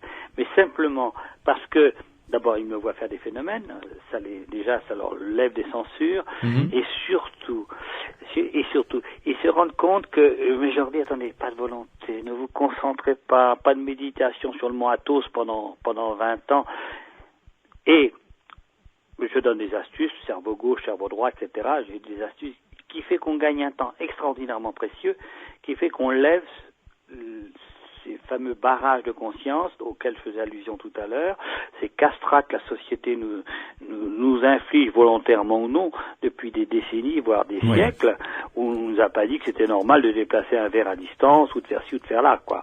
Et ça, si vous voulez, ça c'est ma grande joie, parce que si vous voulez, en faisant faire ces phénomènes aux autres, alors qu'est-ce qui se passe en moi?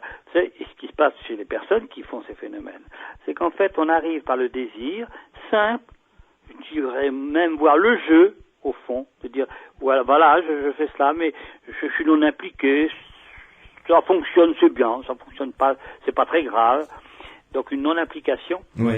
Et c'est comme un enfant en fait. Il faut retrouver un petit peu son état de jeu d'enfant. J'ai l'impression en vous entendant. Que j'ai vu au King's College, au Birkbeck College à Londres. Enfin, je crois que c'est Taylor, le professeur Taylor, ou chez John Asted. C'était des enfants qui au fond n'avaient pas tellement de prévention sur les phénomènes et qui réalisaient des prouesses extraordinaires. Moi, j'ai vu un jeune Nanou, j'en parle dans l'encyclopédie. Il y a des photos de lui d'ailleurs avec des sculptures dans le métal. Mais je suis un petit garçon à côté de lui. Il fait des sculptures dans le métal, on voit les métaux qui sont intordables, il leur impose des figures assez extraordinaires. Même sans surveillance, laissé dans une pièce tout seul, il ne pouvait pas réaliser cela. Alors que, et François Ranqui, qui est parmi vous, le sait bien, n'importe quel illusionniste ne pourrait même pas reproduire ce type de phénomène, comme certains phénomènes qu'il a constatés. Mais alors, revenons à la question, que ressentez-vous ? Alors, ce qu'on ressent, si vous voulez, c'est un état second quand même. Il y a un petit état second qui a un petit décalage léger. Je continue à converser avec les expérimentateurs. Et chose qui a toujours surpris, y compris les expérimentateurs, ou y compris les illusionnistes qui sont venus contrôler, Monsieur Ranqui y compris, c'est que j'annonce le phénomène avant qu'il se produise. C'est-à-dire, voilà, là, je sens qu'il se produit quelque chose, c'est ça? Voilà, je sens pourquoi j'ai une image qui est un peu comme un hologramme, en quelque sorte, en 3D, une image très particulière que je vois, que je perçois, et je vois l'objet qui est déformé, ou je vois l'objet qui est transformé quelques secondes avant que la transformation s'opère. D'accord. C'est-à-dire qu'il y a une notion de dimension spatio-temporelle. Enfin, j'explique ça un petit peu dans mon encyclopédie parce que, contrairement à ce que nous pensions tout à l'heure et que notre ami René Péoc évoquait, nous avons des théories très très solides qui expliquent la genèse du phénomène. Et par exemple, j'ai fait des expériences sur un générateur aléatoire il y a pas très longtemps à la Fondation de psychophysique Audier à Genève, où j'ai modifié le trajet au fond de photons. Alors les photons, c'est quoi? C'est des particules, hein. C'est des particules qui se baladent de façon aléatoire. Et il y a un générateur donc qui projetait ces photons. On va prendre un exemple d'un laser pour être imagieux du public. Eh bien, ce trajet, je l'ai orienté. Je l'ai domestiqué. Et les phénomènes, soit de psychocinèse macroscopique ou microscopique, il semblerait que le cerveau a une capacité extraordinaire. C'est celle, à un moment donné, de rendre, diriger, on va dire, commander, si je puis imaginer cela, ces particules, au lieu qu'elles soient aléatoires, tout d'un coup, elles ont un trajet dirigé. Et il suffit que ces particules désorganisent des cycles d'électrons, etc., et par résonance, mais je ne veux pas rentrer dans la physique trop avant, vont désorganiser, et au fond, l'esprit va commander à la matière en réorganisant les particules élémentaires fondamentales. Ce qu'on appelle la réduction de la fonction d'onde en physique. Oui, enfin là c'est trop compliqué, Jean-Pierre Gérard. Là je commence à ramer sérieusement. Oui, mais certains de vos auditeurs auront, même si ça a duré quelques secondes, certains auditeurs ont compris ce que nous voulons signifier. Oui. Très bien.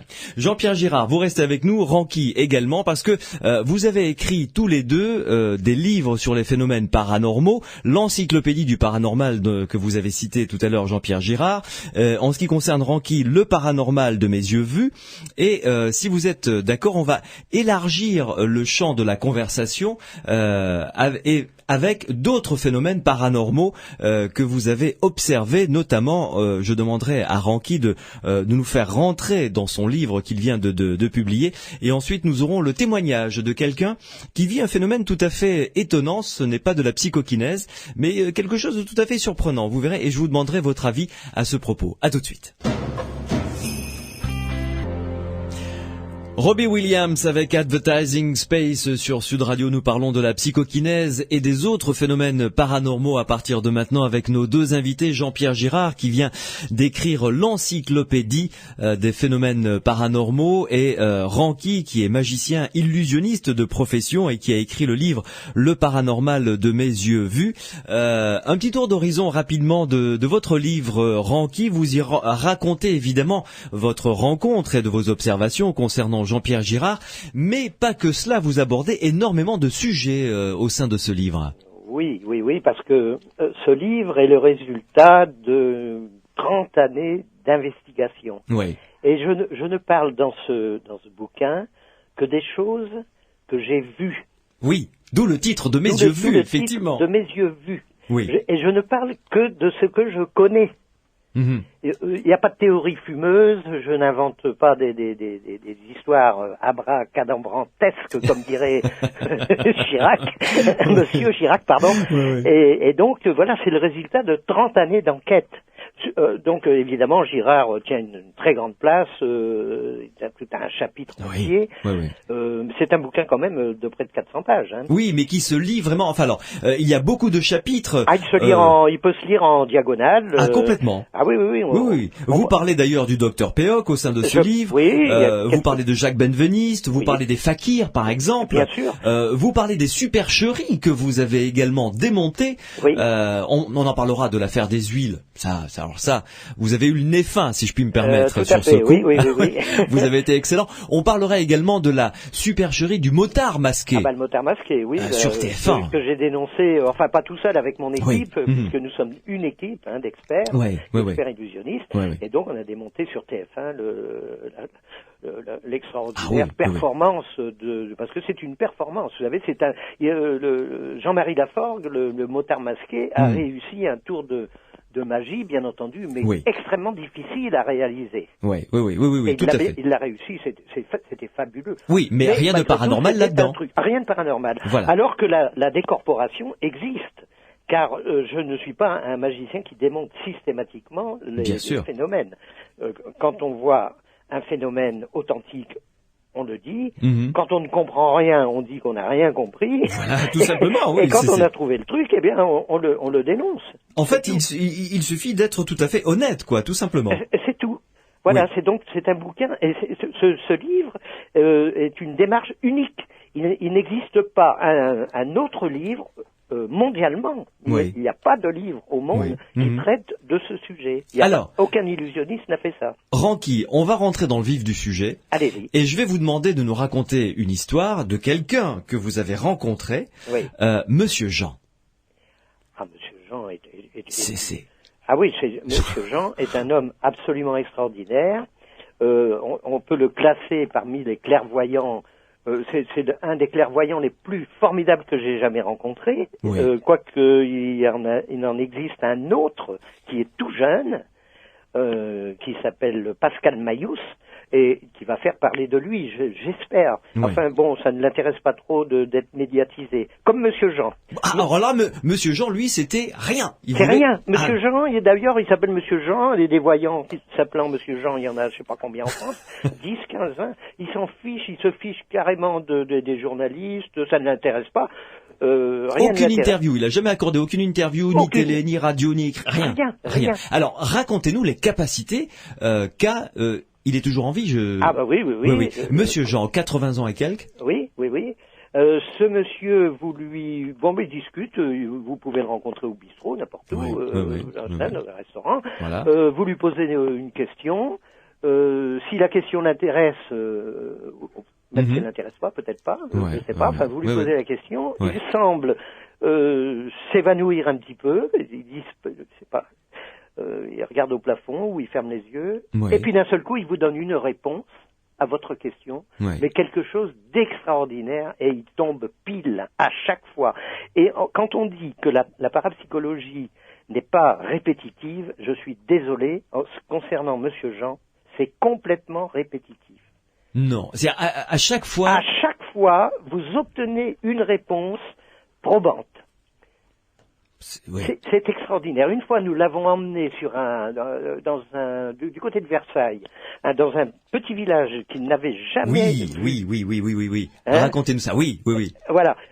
On l'emmène là, et on l'emmène dans un jardin, un grand jardin à la française, et puis d'un seul coup, je lui dis, mais ça n'a pas toujours été comme ça, parce que ce jardin semble tout à fait récent, enfin bon, il avait quelques années, peut-être 20, 30 ans, 40 ans. Il s'arrête, il réfléchit peut-être, je ne sais pas ce qu'il fait. Il réfléchit, enfin il s'éloigne, oui. Puis il revient et il nous a fait la description exacte, parce qu'on a pu vérifier après, au cadastre, il nous a fait la description exacte des bâtiments et des jardins qui existaient il y a 300 ans, 400 ans. C'est extraordinaire. Il a décrit les fontaines qui étaient les bâtiments, et il n'avait jamais mis les pieds dans ce petit village. Bien entendu. Et encore moins il y a 300 ou 400 ans, bien entendu. Encore moins. Et donc, au cadastre, c'était conservé. Hein. On a pu vérifier la véracité de cette voyance. Quoi. C'est fascinant, ça. C'est fascinant. Et alors, racontez-nous une autre histoire, une autre rencontre comme ça qui est dans votre livre, qui en fourmille d'ailleurs. Oui, il y a plein de rencontres. Le cas Juliette de la Forêt, par exemple. Juliette de la Forêt, c'était une personne un petit peu extraordinaire. Je croyais pas trop à ses capacités. Ouais. Et puis, c'est Jean-Yves Casga, qui est le créateur du journal, du magazine Sciences Frontières. Très bon journal d'ailleurs. Très bon journal. Ouais. Créateur aussi du festival Sciences Frontières, qui a lieu depuis, je sais pas, ça fait moins avec des sommités sur tout ce qui est écologie, oui, tout à fait. Complètement. Oui. Et Jean-Yves Casga me dit, écoute, Ranky, viens voir, parce que elle nous fait quand même des trucs pas possibles, Juliette de la Forêt. Et alors donc voyante. Voyante. Ouais. Et donc, on lui a fait faire une expérience de psychométrie, c'est-à-dire tenter de deviner ce qu'il y a à l'intérieur d'enveloppes. On voit ça très souvent à la télévision. Je n'aime pas beaucoup cette expérience parce qu'à la télévision, ça peut être truqué très facilement, parce que nous avons, nous magiciens, maintenant une quinzaine de procédés différents pour lire dans des enveloppes. Non, c'est vrai ? Ah mais oui, à peu près une quinzaine de procédés différents. Même si on vous amène l'enveloppe fermée. Ah oui, bien sûr. Hein, ça peut aller des produits chimiques qui. Bon. Oui, vous faites. On peut le dire un petit peu comme ça. Allez-y, c'est justement. Pas bien grave. Moi, j'allais vous demander un truc, justement. Bon, alors, je vais vous le donner. Hein. Allez. D'ailleurs, vous l'aurez pas entièrement le truc. Hein, Ranky. Non. Vous faites ce qu'on appelle une prise d'un produit chimique. C'est une prise, c'est-à-dire dans un petit récipient, vous avez un liquide que vous prenez, vous mettez ça sur votre doigt. Quand vous prenez l'enveloppe, vous posez le liquide sur l'enveloppe en craft et automatiquement, tout de suite, pendant 3 secondes, l'enveloppe devient plus ou moins transparente. Génial. Ce qui permet de voir soit un trait, un cercle, enfin quelque chose, et vous pouvez démarrer votre voyance. Quoi. D'accord. Bon. Voilà. Et le liquide, c'est et voilà. C'est là où vous ne le saurez pas. Bon, très bien. Alors, revenons au cas Juliette de la Forêt. Donc, Juliette de la Forêt, nous l'avons mis dans l'impossibilité de pratiquer un truc parmi ces 15. Et bien, elle a deviné à 2 reprises les photos qui étaient à l'intérieur de ces enveloppes. Ça, c'est fascinant quand même. Et donc là, vous voyez, là on était sûr qu'il n'y avait aucun trucage, ou alors elle était plus forte que nous, elle avait peut-être une illusionniste de génie qui avait trouvé un truc que nous ne connaissons pas. Mais ça ne m'étonnerait quand même. Je crois plutôt qu'elle avait réussi son expérience. Jean-Pierre Girard, ce genre de phénomène ne vous étonne plus guère maintenant finalement? Non, nous ne sommes pas étonnés par ces phénomènes. Et si vous saviez comme nous sommes reconnaissants, bon, au début, il faut le reconnaître honnêtement, mais que nous sommes reconnaissants à des gens comme notre ami Ranky, qui vraiment, avec une rigueur, mais toujours un accueil courtois, très humain, chaleureux voire même, mais avec une rigueur, ont su au fond valider, parce que en fait sa présence a permis de valider tous ces travaux qui ont été faits dans divers laboratoires auxquels il a été commis comme expert. Et pour moi, même si au départ c'est normal, parce que ça veut dire qu'on a du doute vers vous, tout cela. Bon, alors on le prend plus ou moins bien, et plutôt mal que bien, mais in fine, c'est quand même un merveilleux travail et une reconnaissance qui a pu être effectuée par tous les travaux qui ont été faits par les laboratoires, parce que précisément il y avait eu cette caution, quoi. Telle que cette caution, et cette rigueur, mais encore une fois dans un état de humain, enfin une sérénité qui était présente. Et alors tous les critiques illusionnistes que nous avons eus, ou de détracteurs à gauche, à droite, ont été de gens qui ne se sont jamais donné la peine de venir en laboratoire. Et c'est toujours le même problème. Voilà. Et je trouve que toute la parapsychologie est une palette de phénomènes assez extraordinaire, assez variée. Eh bien, justement, Jean-Pierre Girard, c'est en tant qu'auteur de l'Encyclopédie du Paranormal, et vous, Ranky, en tant qu'auteur de ce livre, Le Paranormal de mes yeux vus, que je vais vous demander d'écouter attentivement dans quelques minutes le témoignage d'un de nos auditeurs qui vit quelque chose de tout à fait particulier et de nous faire part de vos lumières, si vous le voulez bien. Vous êtes d'accord ? Bien entendu. Très bien.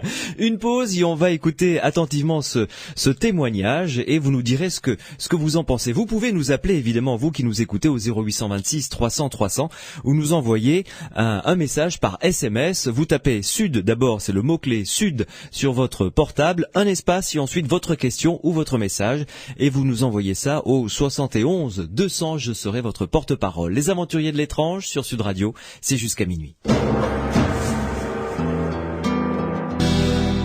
Les aventuriers de l'étrange sur Sud Radio jusqu'à minuit. Mes invités, Ranky, qui est magicien illusionniste, qui a écrit un livre qui s'intitule Le Paranormal de mes yeux vus. C'est aux éditions Trajectoire. Et puis Jean-Pierre Girard, qui vient de publier récemment l'Encyclopédie du Paranormal.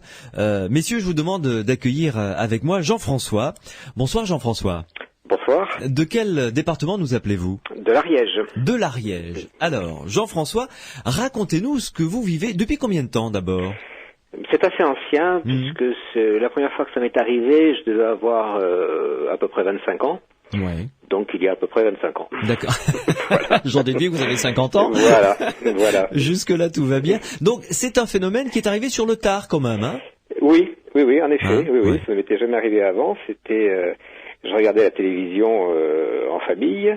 Il y avait donc un film et je me rappelle très bien une personne dans le scénario dit et je prends ce livre, je l'ouvre à la page et avant qu'il dise bien sûr le nom de la page, j'ai dit ce numéro de page. C'était un chiffre assez élevé, je sais pas, par exemple 1341 ou enfin un chiffre. D'accord. C'était pas la page 100 ou la page 10. Voilà. Et alors, ce qui était très curieux, c'était que je ne me suis absolument pas senti de dire ça au préalable. C'est sorti de moi de manière tout à fait involontaire. D'accord. Voilà. Et ma femme qui était là m'a dit, mais tu as vu ce film? Comment c'était cette page? Eh ben non, c'était un film inédit. Et j'ai dit, mais je n'en sais absolument rien. Je sais absolument pas pourquoi j'ai dit ça.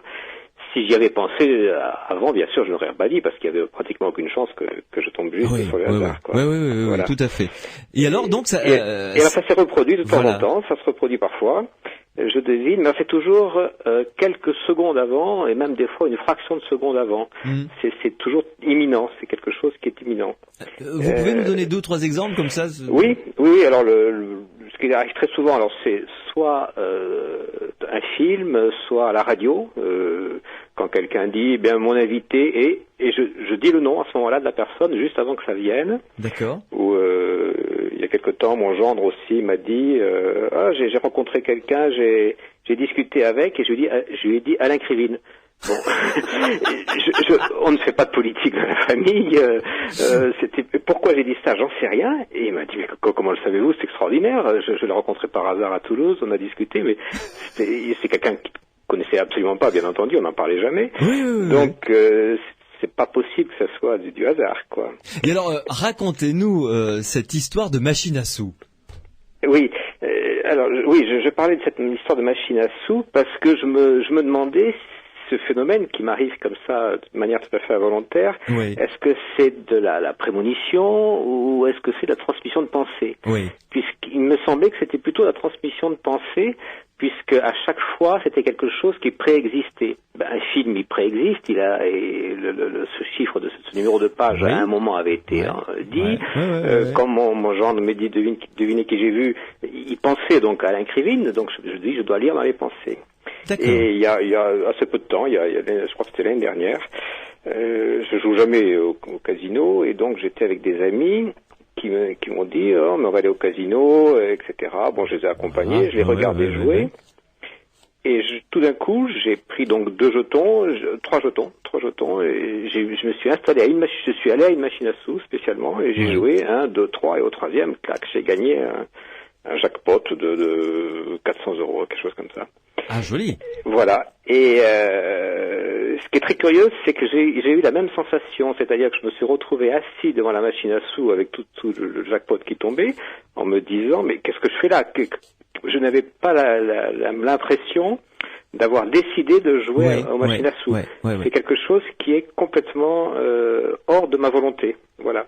Et quand j'énonce quelque chose qui va dire, je ne pense pas, tiens, je vais dire que, j'ai un flash, je vois que... Oui, ça non, sort pas tout du tout. seul. C'est comme si c'était quelqu'un d'autre qui parlait en moi. C'est incontrôlé presque. Totalement incontrôlé. Oui. Je me tourne vers Ranky pour commencer. Qu'en pensez-vous, Ranky? Écoutez, moi je vais vous donner une explication, mais vous n'allez pas être content du tout. Mais non. Allez-y. Ben oui, parce que je traite dans mon livre, dans mon bouquin, le cas de Sidonie. C'était une petite fille qui racontait n'importe quoi. Et tout ce qu'elle racontait, ça arrivait. C'est un petit peu comme c'est Jean-François, je crois. Oui, Jean-François, c'est ça. Oui. C'est un peu ce qui lui arrive. Par exemple, je peux citer, on l'appelait d'ailleurs Sidonie langue fourchue.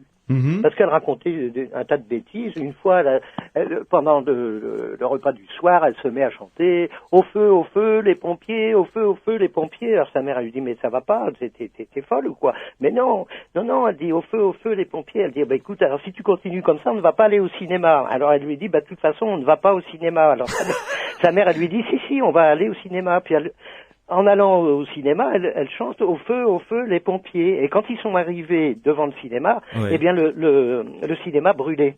D'accord. Oui, effectivement. Et c'est authentique. C'est une histoire authentique. Et Sidonie lui arrive plein de choses comme ça. Elle a aussi donné des numéros gagnants. À tel point que moi je me suis dit, je l'ai rencontrée après, c'est une femme de ménage. Oui. Quand je faisais mes spectacles de presti dans les écoles, je l'ai rencontrée, elle travaillait là, elle balayait le réfectoire, etc. Puis j'ai voulu lui faire passer toute une série de tests. Je l'avais emmené au restaurant, je lui ai fait passer des tests, j'avais mis des trucs dans des poches, je lui ai fait aussi le coup des cartes à jouer dans les enveloppes ou des numéros dans les enveloppes. Sur 30 enveloppes, elle me donnait 30 réponses fausses. C'est-à-dire que ce qui lui est arrivé, eh bien ça lui est arrivé comme ça, spontanément, sans qu'elle le veuille, sans qu'elle le cherche. Oui, ça arrivait tac, comme ça, voilà, un peu malgré elle, comme l'a dit Jean-François. Voilà, et ben c'est le même problème qui se pose, parce que lorsqu'elle voulait faire quelque chose, qu'elle voulait dire quelque chose, qu'elle voulait prévoir, eh ben ça ne marche pas. Ça marchait pas. Et ça ne marche toujours pas, elle est toujours vivante cette femme, et ça ne marche pas. Sauf quand elle le veut pas et quand que ça elle sort. Le veut pas, voilà. Une fois, il y a quelqu'un qui rentre dans le réfectoire et puis une dame, puis elle lui dit ah tiens, vous êtes la femme du boiteux, vous. Elle dit moi je suis pas mariée avec un boiteux, mais elle dit mais si, vous êtes la femme du boiteux. Et quand cette femme est rentrée chez elle pour déjeuner le midi, eh bien son mari avait un pied dans le plat car il s'était cassé le pied au boulot. Voilà. Et voilà le genre de choses. Vous savez, j'aime beaucoup rire, mais tout en riant, ce sont des choses très sérieuses que je vous dis qui existent. Ah complètement, oui, tout à fait. C'est authentique. Et mon bouquin est bourré de choses comme ça. Ouais. Je me tourne maintenant vers vous, Jean-Pierre Girard. Que pensez-vous de ce que vit Jean-François comme ça de temps à autre? Et j'ai envie de dire, Jean-François, corrigez-moi si je me trompe, mais bien malgré vous, hein? Ah, totalement, malgré moi. Oui. J'ai parfois essayé de deviner le loto, oui. même en regardant Ouais. la télévision, Ouais. en essayant de deviner quelques secondes avant. Ouais. Ça n'a jamais marché. Ça n'a jamais fonctionné. Et quand je dis que je devine, en réalité, je devine pas. C'est quelque chose qui s'impose à moi, et je parle sans avoir prémédité ma phrase. Oui, c'est ça. Sinon, je dirais rien. Je dirais pas, je vais deviner quelque chose. Ça me paraît très stupide. Ouais. Et ça, je le dis malgré moi. Jean-Pierre Voilà. Girard. Alors, nous, ça nous conforte tout à fait, parce que dans les expériences que nous avons de parapsychologie, donc pas seulement concernant les effets macroscopiques sur la matière, mais dans les expériences dites de perception extrasensorielle, que sont la télépathie, la perception à distance, la clairvoyance, etc., ce que nous raconte Jean-François est tout à fait, alors pour nous, extraordinairement significatif, et je dirais, ne le prenez pas mal, mais banal. C'est-à-dire qu'en fait, à chaque fois, le phénomène se produit hors sa volonté. C'est-à-dire qu'il est dans un état de lâcher-prise, de non-impliqué, qui est vraiment l'état mental le plus favorable pour développer des capacités donc de perception extrasensorielle. Ouais. Et en fait, notre ami, à chaque fois, s'est trouvé devant ce qu'on appelle, nous, dans notre jargon, de perception avancée. C'est exactement comme le sont les clairvoyants. C'est-à-dire, il attrape le futur juste avant qu'il ne se produise, quoi. C'est-à-dire qu'en fait, à un moment donné, bon, je voudrais pas être trop complexe dans mon Oui. propos, mais en fait, son cerveau a la capacité, à certains moments, d'en fait, d'utiliser des particules qui sont d'une certaine nature, disons qu'on appellera des particules tachyoniques, qui sont plus rapides que la lumière. Et en fait, il va supporter sa conscience. Là aussi, c'est des images, et nos amis physiciens purs et durs ne m'en voudront pas, ils comprendront que je rétrécisse un peu là aussi. Oui, vulgarisez, s'il vous plaît, ce sera plus simple pour nous. Voilà. Oui. Disons que, en fait, notre cerveau a la capacité, comme le téléviseur capte les ondes hertziennes et traduit ces ondes hertziennes en émissions de télévision visibles en couleur et le son et tout, etc. Notre cerveau a la capacité de capter plein d'informations, y compris certaines particules, et certains cerveaux en ont la capacité et pas d'autres, ou tout au moins pas suffisamment évolués, et au fond, il va aller plus vite que notre temps présent. Il va voir la fin du film avant que nous assistions au film, qui dure 2 heures. Bon, le clairvoyant, ou en l'occurrence notre ami, va voir la fin du film alors que nous en sommes au début du scénario. Voilà. Donc c'est un aller-retour, c'est un feedback informationnel sur le temps, sur l'espace et le temps. Et voilà. Et c'est extrêmement intéressant parce que dès l'instant où il y met de la volonté, dès l'instant où il affiche quelque chose comme pour son exemple du loto, il ne réussira pas. Et puis si un jour, pour un ami ou tout ça, de façon très détachée, il va trouver les numéros, mais ça ne le concernera pas forcément. Jean-François, vous avez peut-être une chance de trouver les numéros du loto, mais ça ne sera pas pour vous. Voilà. Écoute, si c'est au moins pour un ami, ça me consolera. Ce qui est sympa finalement, il y a une justice, je serais tenté de dire. Oui. Mais cela dit, j'ignorais qu'Alain Krivine était passé à Toulouse d'ailleurs. Je l'ai appris moi aussi de ma propre bouche. Et est-ce que ça vous est arrivé encore récemment ce genre de petits phénomènes comme ça? Non, récemment non. D'accord. Non, pas depuis un mois ou 2. Ah oui, donc c'est assez rare. Enfin, rare. C'est pas courant. Oui, c'est assez rare. Oui. C'est pas tous les jours. C'est plus par période, me semble-t-il. Oui. Et, une période, vous l'avez remarqué, qui est cyclique, non? Non. Non, mais il me semble que par période, ça m'arrive assez fréquemment, et d'autres périodes, je peux passer 2-3 mois sans que je le fasse. Mais peut-être aussi que des fois, ce n'est pas conscient. C'est des fois, ça me marque plus tellement, quoi. Je sais que ça m'arrive de temps en temps, donc je ne fais plus tellement attention. Ça vous traumatise pas plus que ça? Non, pas du tout, pas du tout. La seule question que je me pose, c'est est-ce que c'est vraiment, comme semblait le dire Monsieur Girard, quelque chose du futur, comme une contraction du temps que vous attrapez, que j'attrape, ou est-ce que c'est de la transmission de pensée? Je pensais que c'était plutôt la transmission de pensée. Alors, quelque chose qui préexiste et que je devine par transmission de pensée, parce que le temps ne soit pas continu pour tout le monde, ça me paraissait un peu curieux, quoi. Oui. Alors, explication la plus simple possible, Jean-Pierre Girard. Oui. Vous me parlez d'une conclusion concernant notre ami. Oui. Qui a demandé si c'est du futur qu'il attrape ou de la télépathie. Il fait un feedback, il fait un aller-retour sur le futur, comme le font les voyants. Ouais.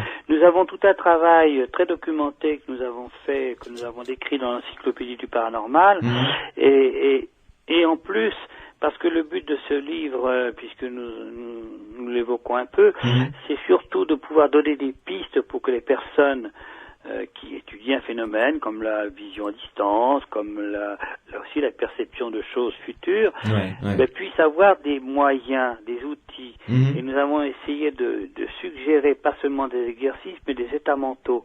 Et il y a des exercices très simples que nous suggérons dans cette encyclopédie qui ne veut pas être simplement une encyclopédie pure et dure, où bien sûr on décrit les phénomènes, il y a les théories sur les phénomènes qui font appel à des connaissances en physique assez avancées, mais heureusement il y a une partie qui aussi s'intéresse à tout public, qui est celle de dire, écoutez, voilà pourquoi vous avez des pistes, pour aussi vous être comme notre ami Jean-François, être dans un état mental qui vous permet d'anticiper sur le futur certains événements. Et je peux vous dire que moi j'ai des réponses sur Internet. Au fait, j'en profite, Audrey Page, je suis sûr, pour donner mon site Internet. Oui, c'est girard.fr. C'est girard.fr. Avec un D à la fin. Oui, Girard, G-I-A-R-D. Voilà, .fr. Donc vous faites le www. Si ça vous intéresse, mais même si vous faites girard.fr, vous avez accès au site et vous avez pas seulement tous nos travaux, mais vous avez aussi les états mentaux que nous suggérons, donc pour pouvoir vous-même créer des phénomènes, aussi bien de psychocinèse que de clairvoyance. Oui, mais tout le monde n'est pas capable de le faire, attention, c'est pas non plus... c'est pas quand même non plus... Écoutez, Louis, vous soyez surpris. Je reçois des emails et j'en me dis, mais c'est formidable, j'ai fait ci, j'ai fait tourner mon aiguille de boussole, j'ai fait ci, j'ai fait là. Non, encore une fois, c'est un problème de censure. Je ne suis pas un être supranormal. Je suis peut-être le Mozart, comme on a dit, la parapsychologie, je ne sais quoi. Je ne sais pas très bien ce que je suis. Mais par contre, ce que je vois, c'est que des personnes, la plupart des personnes, qui sont dégagées de ces censures, encore une fois, je me répète, c'est peut-être mon grand âge, j'en sais rien. Mais franchement, je peux vous dire que moi, quand je vois bien mes stages, mais c'est formidable. Vous avez des gens de tous horizons, de toutes cultures. J'ai aussi bien des cultivateurs qui viennent que des agrégés de philosophie, ou même j'ai eu des physiciens à mes stages. Écoutez, quand ces gens-là, à la fin, c'est une grande fraternité, sympathique. On n'est pas là pour se dire, comme diraient les jeunes, pour se la péter, je m'excuse du terme, mais c'est une grande fraternité. Et quand ces gens quittent le stage et qu'il s'est passé quelque chose, je peux dire qu'ils sont marqués jusqu'à la fin de leur jour. Jean-Pierre Girard. Oui. Ranqui, vous restez avec nous, une pause. Merci Jean-François de nous avoir fait part de ce que vous avez vécu. Merci à vous. À très bientôt. Au revoir. On se retrouve dans quelques minutes pour la conclusion de ces aventuriers de l'étrange, puisque nous sommes ensemble sur Sud Radio jusqu'à minuit.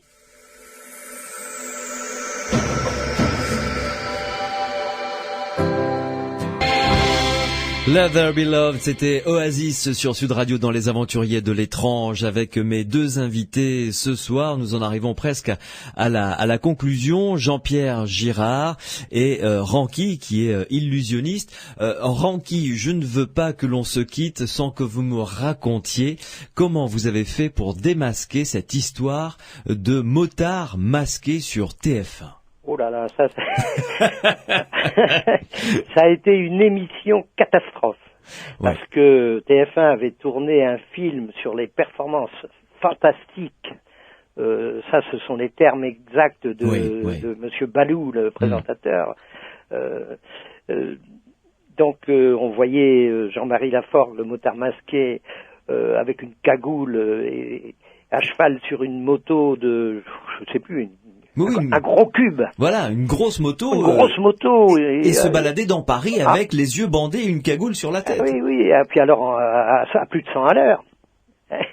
Alors quand on a vu le film à la télé, nous les magiciens qui pratiquons ce numéro, puisque c'est un numéro de magie que nous faisons en animation commerciale, moi personnellement je l'ai fait des dizaines de fois. D'accord. On s'est dit il est possible que ce monsieur se décorpore, parce que c'est ce qu'il prétendait faire. Hein. Il disait je me décorpore et ça me permet de monter à 3 mètres au-dessus de ma moto et je vois la route. D'accord. Voilà, et je pilote ma moto sans visibilité.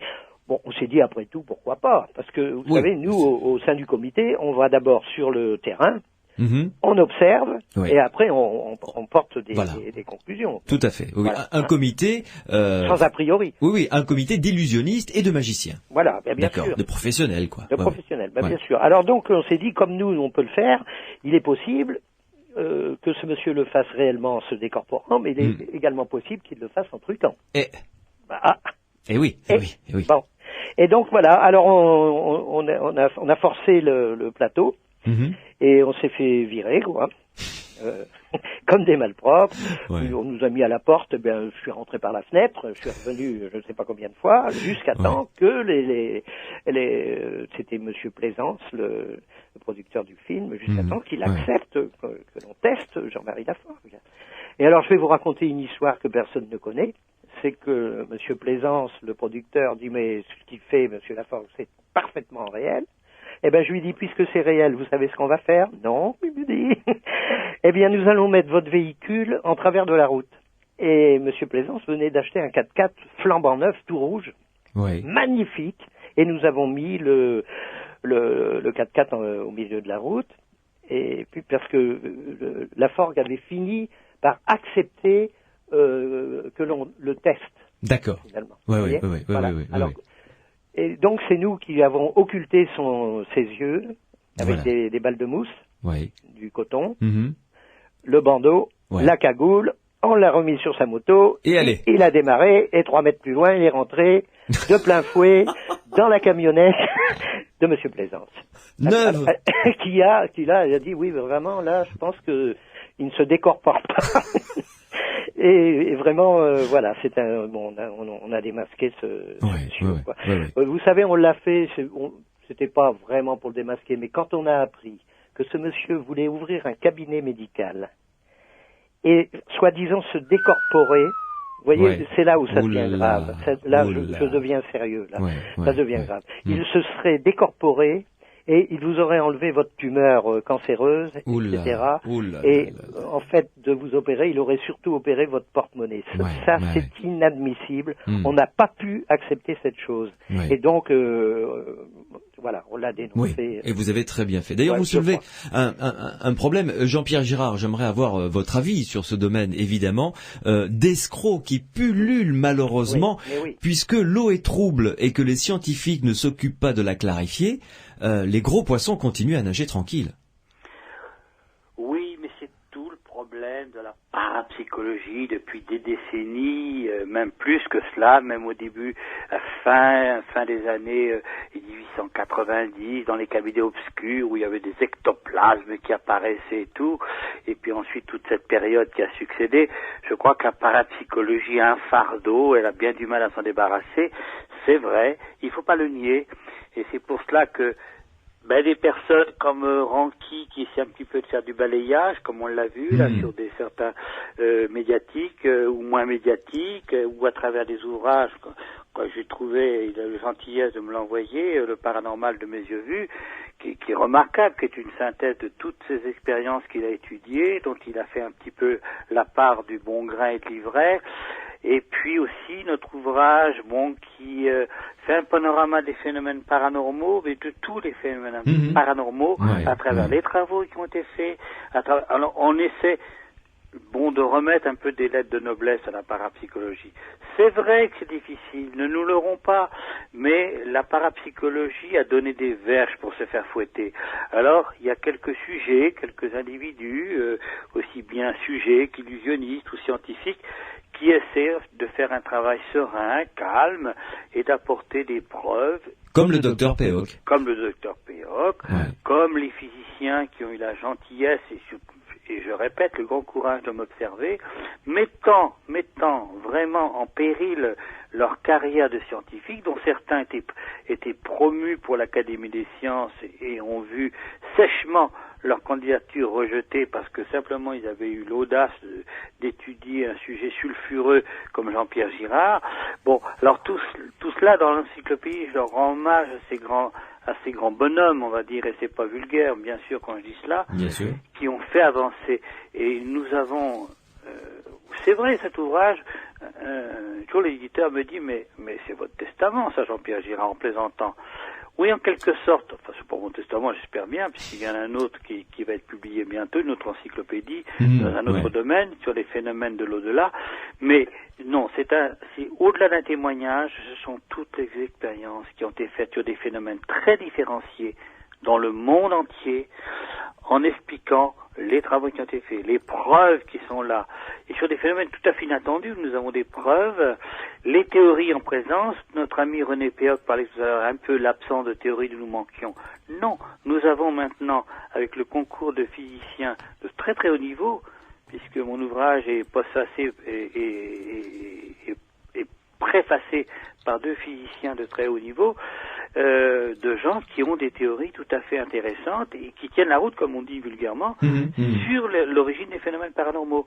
Et moi, je pense que à travers le prosélytisme que j'espère de bonne aloi et pas un prosélytisme sectaire, mais à travers les conférences que je donne dans toute la France, et c'est pour ça que j'invite, pour ceux qui sont intéressés bien évidemment, à consulter mon site girard.fr, parce que vous avez toutes les conférences que je donne du nord au sud, où là on a un échange très riche avec nos amis qui viennent écouter nos conférences. Nous avons un film document exceptionnel qui n'a jamais été vu, je pense, pour la plupart des personnes. Et c'est cela maintenant un peu, ma mission c'est un grand mot, mais c'est un petit peu ce à quoi je m'attache maintenant. C'est à vulgariser le phénomène, c'est à lui ôter cette espèce d'aspect un peu bizarre, métaphysique, etc. Non, les phénomènes dits paranormaux ou de parapsychologie sont des phénomènes qui sont du quotidien. Et la plupart des gens en provoquent, en font, ce sont des phénomènes mineurs parfois, souvent même parfois, mais dont ils n'ont pas conscience. Mais nous faisons tous des phénomènes paranormaux dans le quotidien. Merci Jean-Pierre Girard de nous avoir accordé ces 2 heures en notre compagnie. Je rappelle donc le site sur lequel vous vous exprimez, où on peut avoir toutes les informations concernant vos publications. Il s'agit de Girard avec un D, girard.fr, et là vous aurez toutes les informations. Jean-Pierre Girard, merci et à bientôt dans les Aventuriers de l'étrange, j'espère. Merci beaucoup, au revoir. Ranky, merci de nous avoir rapporté ces belles histoires et d'avoir écrit ce bouquin aux éditions Trajectoire. Voilà. Le paranormal de mes yeux vus. Très joli bouquin. À bientôt. Oh, quand vous voulez. Ça me passionne et je voulais dire pour finir, dire un petit peu ce que Girard a dit, mais à ma façon, que le paranormal est une dimension incontournable et essentielle de l'univers et de l'homme. Et justement, la mission de notre comité, c'est de faire en sorte que ce grand mystère ne soit pas perverti par quelques charlatans. Eh oui, ce serait pas mal. Ce serait pas mal. On finira là-dessus. Merci beaucoup, Ranky. Merci, c'est moi. Au revoir. C'est moi, au revoir. Au revoir.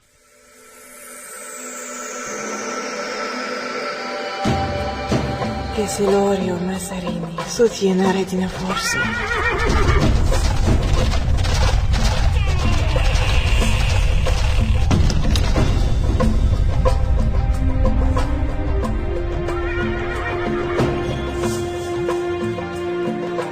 Je vais vous souhaiter une bonne nuit. Les aventuriers de l'étrange vont vous quitter pour se retrouver, évidemment, vous le savez, samedi prochain et dimanche prochain, avec 2 sujets historiques et passionnants. Enfin, quand je dis historique, il y a quand même un sujet qui est d'actualité. Vous avez dû en entendre parler. A été, non pas découvert, mais est revenu à la surface. Un livre vieux de plusieurs siècles.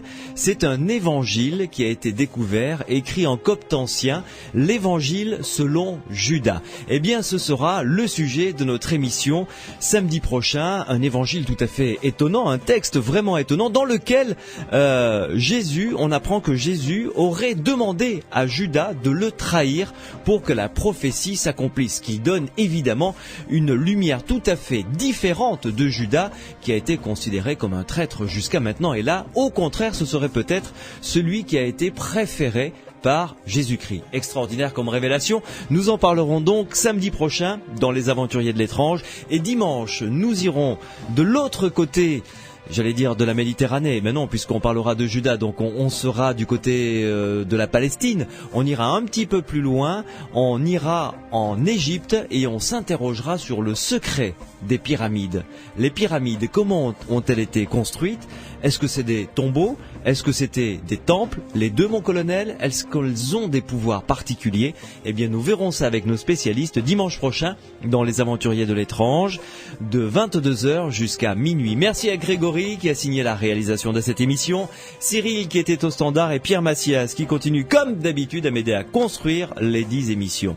Passez une bonne semaine, une bonne nuit, une bonne semaine et à samedi et dimanche prochain.